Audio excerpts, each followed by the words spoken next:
করতে হবে, বিচার আমরা চাই। আর আমি আবার বললাম যে আমাদের আইন রক্ষাকারী সংস্থাকে সব রকম সহযোগিতা করবেন। আবার এই নাম্বারটা আমার আপনি সেট করে রাখেন। এই নাম্বারটা আমার জাহাঙ্গীর। আচ্ছা ঠিক আছে, ঠিক আছে, আপনি ঘাবড়াইয়েন না, আমরা আছি শক্ত, আমরা শক্ত আছি না, আপনি ঘাবড়াই না, আমরা নরমই পড়ি। জয় বাংলা, জয় বাংলা।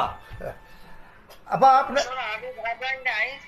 আমি আর এই ইতিমধ্যে সমস্ত ঘটনার পরে যে কত মানুষ মারা গেছে, আমাদের পুলিশ মায়ের ঝুলায় রেখে দেয়, আমাদের কর্মী মায়ের হাসপাতালে চিকিৎসা করতে গেছে তাকে টাইনে এনে ঝুলায় গুলি করে মারে, পুলিশের পিঠায় পিঠায় পিঠা পিঠায় মারা, এরকম বিভৎস ঘটনা কে দেখছে?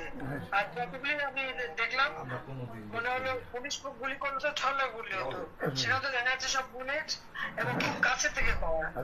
তাহলে আবার বোরকা পরে ছেলেরা বোরকা পরে বেরিয়েছে যে নেমেও মানে এই সমস্ত জঘন্য কাজ এখানে হচ্ছে। তো যাই হোক, দেশটাকে নিয়ে যে একটা খেলার মানে বস্তু পেয়ে যাচ্ছে, এই দেশটা মানুষ রক্ত দিয়ে স্বাধীন করছে, তাদের মনে রাখা উচিত। আর এত উন্নতি করছে নষ্ট নয়, সেটাও তাদের বিবেচনা করা উচিত ছিল যে তারা তো নিজেই ব্যবহার করবে। আমি তো ব্যবহার করবো না বা আমাকে ব্যবহার করবো বলে তৈরি করিনি, তৈরি করেছি আমি সাধারণ মানুষের জন্য, মানুষের সেবা দেওয়ার জন্য, মানুষের জীবনটা উন্নতি করার জন্য, তাই না?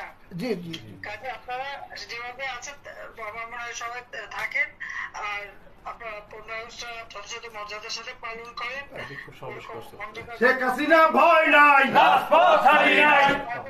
আছি। ঠিক আছে, দোয়া করে নেবা সবাই খুব সাবধানে থাকেন এখন, আর আগে বছর না। জি জি জি জি আপা, ঠিক আছে, ঠিক আছে, ঠিক আছে। শেখ হাসিনা ভয় নাই। প্রিয় বরগুনাবাসী, সারা বাংলাদেশের যারা লাইভটি দেখেছেন, মাত্র আমাদের মাননীয় নেত্রীর সাথে কথা বলেছেন বরগুনা জেলা আওয়ামী লীগের সংগ্রামী বিপ্লবী সাধারণ সম্পাদক জনাব আলহাজ মোহাম্মদ জাহাঙ্গীর কবির কাকা, জনাব আলহাজ মোহাম্মদ জাহাঙ্গীর।